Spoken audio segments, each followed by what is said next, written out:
Зима, холод и цитрон часто ассоциируют друг с другом, потому что в цитроне, то есть в лимоне, содержит витамин С, витамины группы В и способствует предотвращать многие болезни, такие как простуды и простудные заболевания.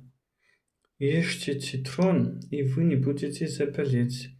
Во Франции, в городе Ментон, на берегу моря проводят фестиваль лимона.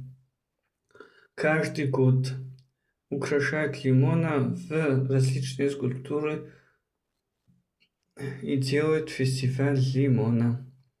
Франция, город Ментон. Да, подписывайтесь на меня, и вы будете узнать много чего интересного.